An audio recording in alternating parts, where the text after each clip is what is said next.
హర హర మహాదేవ్. రక్ష రక్ష గురుదేవ్. మహాగణపతి సుబ్రహ్మణ్యం సూర్య విష్ణు రుద్రాంబిక శ్రీ గురుభ్యో నమో నమః. భక్తజనులందరికీ సిద్ధదత్త అవధూత అద్భుతమైన మంచి మాట, సనాతనమైనటువంటి భారతీయ ఋషి ధర్మం, సద్గురులందరూ మనకి చెప్పినటువంటి వేద రహస్యము, ఉపనిషత్తు రహస్యము, పరంపరగా మనకి అందించినటువంటి దివ్య అనుగ్రహం తెలుసుకొనుట, ఆచరించుట. ఈ కలియుగంలో ఈ భారత భూమి మీద ఈనాడు భారత మాత బుద్ధి బిడ్డలైనటువంటి సప్త ఋషి సంతతి అయిన బ్రాహ్మణ, క్షత్రియ, వైశ్య, శూద్ర అని చెప్పబడే ప్రతి ఒక్కరికి, అలాగే వీరశైవ ధర్మమునందు వీరశైవులకు అందరికీ భారతమాత ముద్దు బిడ్డలుగా సర్వధర్మ సమన్వయము, స్వధర్మ రక్షణ, సమదర్శనము, భేదరహితము, అన్యోన్య ప్రేమ కలిగి ఐకమత్యముగా జీవించుటే ఇప్పుడు మన అందరి ధర్మం. కలిసికట్టుగా భారత భూమిని స్వర్గమయం చేసుకునే బాధ్యత మన మీదే ఉంది. ఏది సాధించాలన్నా మన భుజస్కంధాల మీదే బాధ్యత ఉంది. ఎందుకు అంటే ఎన్నో జన్మల పుణ్యము ఉంటేనే కానీ మనసు, బుద్ధి, చిత్తము, అహంకారము కలిగిన ప్రాణంతో నిటారుగా ఉన్నటువంటి వెన్నెముక కలిగినటువంటి భగవంతునితో ఐక్యానుసంధానం కలగడానికి అనుకూలంగా జన్మించినటువంటి మానవ జన్మ ఎన్నో కోట్ల జన్మల పుణ్యం ఉంటేనే కానీ రాదు. అలాంటప్పుడు భేదబుద్ధితో మనసు బుద్ధి లేనటువంటి పశువుల్లాగా మనం ప్రవర్తించరాదు.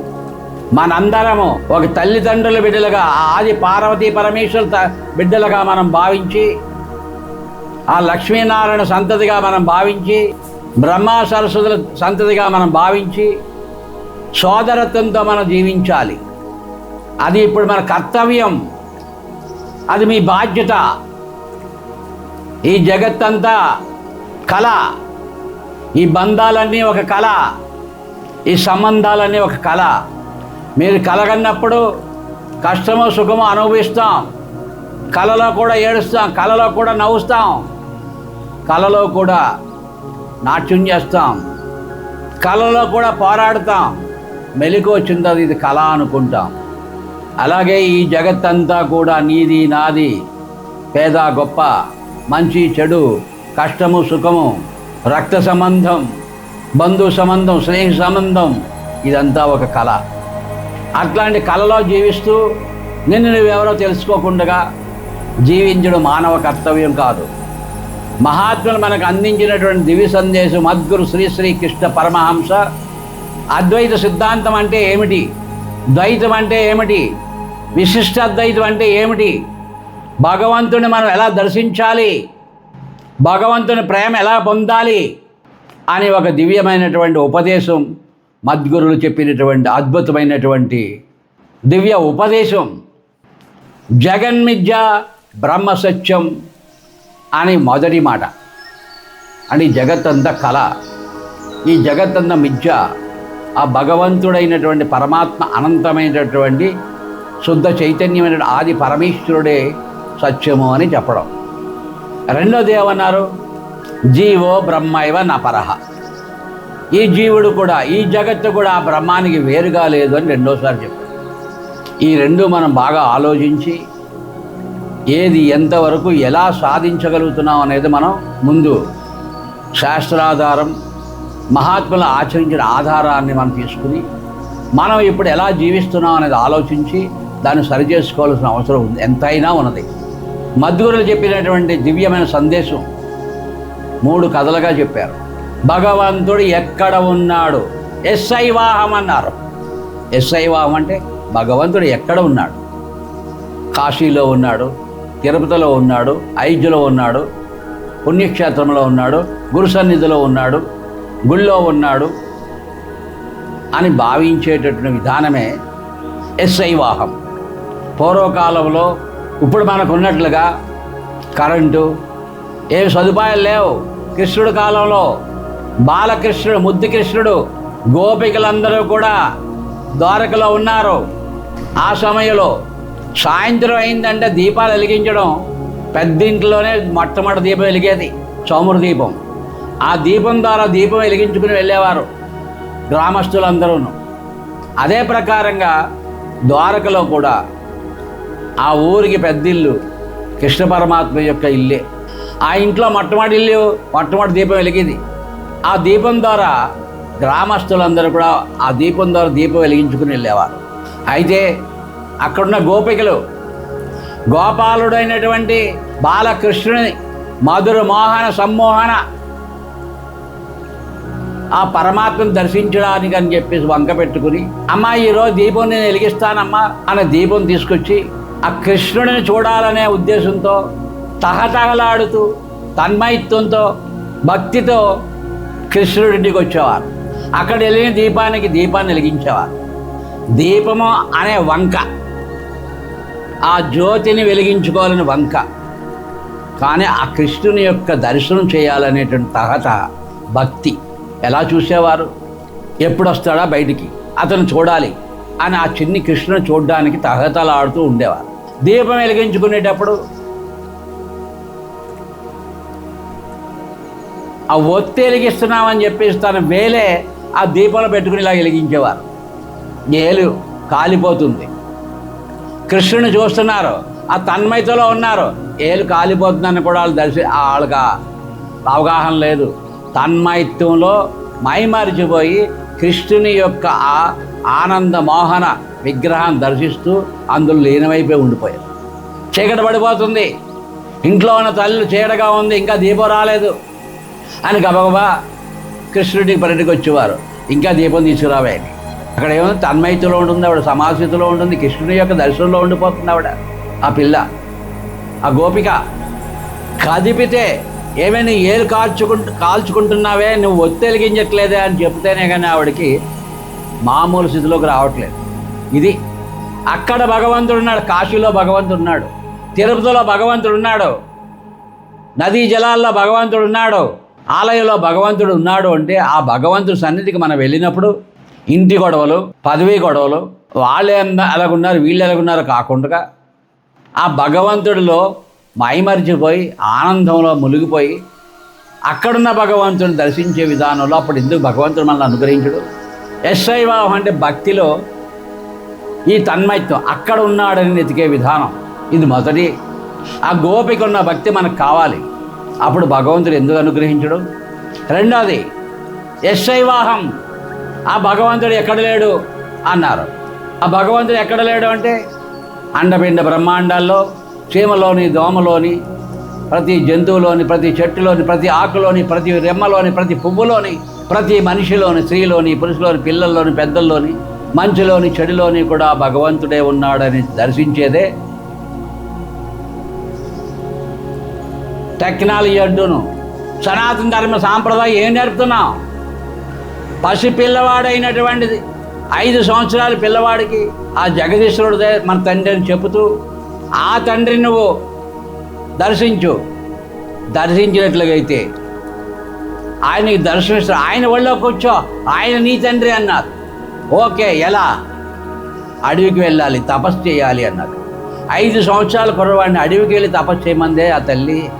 మనం ఏం చెప్తున్నాం అప్పుడు?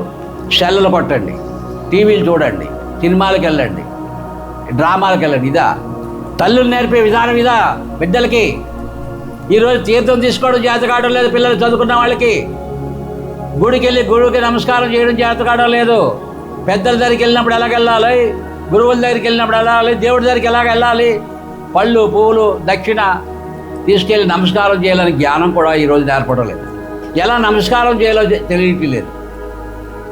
ఇదా మనం నేర్పేది? మా భారత మాత ముద్దు బిడ్డలైన మీ సంతతి ఇదా? ఒక్కసారి ఆలోచించండి. కళ్ళమ్మ నీళ్ళు వస్తున్నాయి ఆ కన్న తల్లి అయినటువంటి భారతమాతకి. తెలియటం లేదా? అలాగా తల్లి చెప్పగానే సరేనమ్మా అడిగిపోతున్నాను తపస్సు అన్నాడు. బయలుదేరాడు. మళ్ళీ వెనక్కి పిలిచింది ఆ తల్లి. చూడండి ఆ తల్లి ఎంత చక్కగా చెప్పిందో ఆ ధ్రువుడికి. ఇప్పుడు ఎందుకు వెళ్తున్నావురా అన్నది. శ్రీమన్నారాయణ దర్శించడానికి వెళ్తున్నాను, నా తండ్రిని కనుక్కోవడానికి వెళ్తున్నాడు. దానికి కారణం ఏంటి అన్నది. నా పిన్న తల్లి మీద ఉన్న కోపం తండ్రి ఒడిలో కూర్చోవద్దన్నది.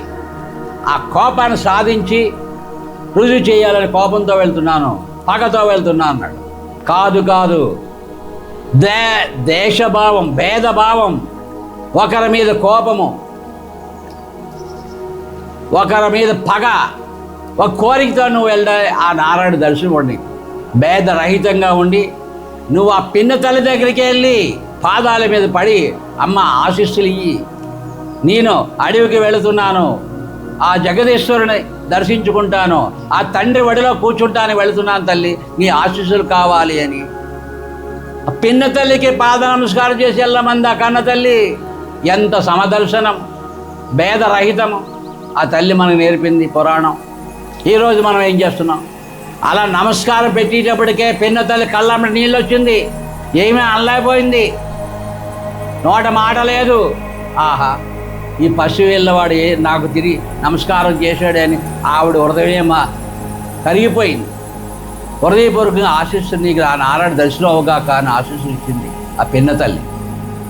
అప్పుడు అడవికి వెళ్ళాడు, చెట్టు కింద కూర్చున్నాడు, ఏం చేయాలో తెలియదు, తండ్రి తండ్రి అని కూర్చున్నాడు. నారద మహర్షి అనుగ్రహించాడు. ఎందుక ఈ అడవిలో జంతువులు తిండి దొరకదు, రాజభవన్లో ఉన్నావు ఇక్కడ అంటే, నాకు ఎలాగన్నా సరే భగవంతుడిని దర్శనం చేయాలి, భగవంతుని ఒడిలో కూర్చోవాలి, ఆయనే నా తండ్రి అన్నాడు. అప్పుడు నారాయణ మహామంత్రాన్ని ఉపదేశం చేశాడు. దాంతో నారాయణ నారాయణ అంటూ ఆ చెట్టు కింద కూర్చొని అడవిలో తపస్సు చేయడం మొదలుపెట్టాడు. కొన్ని రోజులు తపస్సు చేసేటోడు కల్లా అక్కడ పండిన పళ్ళు తింటూ తపస్సు చేశాడు. కొన్ని రోజులు ఆ పళ్ళల్లో కూడా నారాయణ ఉన్నాడు కదా అని ఆ ఉద్దేశం మీద పళ్ళు తినడం, రాలిని పళ్ళు తినడం మొదలుపెట్టాడు. కొన్ని రోజులు జలం తాగుతూ మొదలుపెట్టాడు.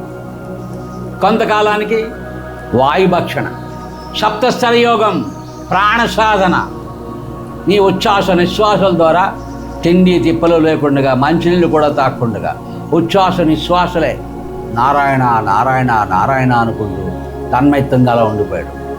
శరీరం చిక్కిపోయింది, ఆకలి దప్పులు లేవు, ఏమీ తెలియడం లేదు, కళ్ళు మూసేశాడు, తానే అదైపోయాడు, తన్మయత్వంగా ఉండిపోయాడు ఆ పసిపిల్లవాడు. నారాయణుడు మెచ్చుకున్నాడు, సంతోషపడిపోయాడు, వణికిపోయాడు. ఆ పశుపాలను ఎప్పుడు చూడాలని ఆతురత పరిగెట్టుకొచ్చాడు ఆ నారాయణుడు. వైకుంఠవాసి వచ్చాడు, వచ్చి దర్శనం ఇచ్చాడు. ధ్రువా, నీ తపస్సుకు మెచ్చుకున్నాను, దర్శనం చేసుకోరా అని పిలుస్తున్నాడు. ఆ నారాయణుడు వచ్చినట్టు తెలియలేదు, పిలుపు ఎనడం లేదు, ఆయన ఏదీ లేదు, అలాగే ఉండిపోయాడు ఆయన. అప్పుడు నారాయణ అర్థం చేసుకున్నాడు, ఆ నారాయణుడే ఆ ధ్రువునిలో ఉచ్ఛ్వాస నిశ్వాసాల ద్వారా ప్రవేశించాడు. అప్పుడు ఆయన మెలుకోవచ్చు.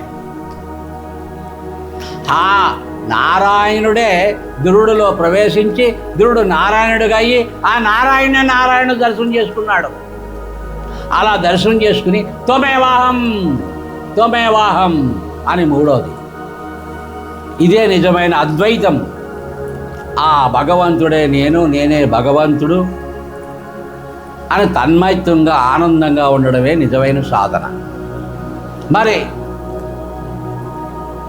0 క్లాసులో మనం భగవంతుడు అక్కడున్నాడని ఎదుగుతాం, అదే మనకి ఎస్ఐవాహం. అక్కడున్న భక్తుడు ఎక్కడ లేడు అంటే అందరిలోనే ఉన్నాడు. అది ద్వైతమైతే ఇది విశిష్ట అద్వైతం. అందరిలోని మీరు దర్శించడం, అందరిలోని పరమేశ్వరుని దర్శించడం, ఒకే దైవాన్ని దర్శించడం, భేదరహితంగా స్వార్థరహితంగా సమదర్శనంగా దర్శించడమే తవాయివాహం. ఆ తర్వాత ధ్రువ చక్రవర్తిలాగా నారాయణుడే నీవైపోవడం.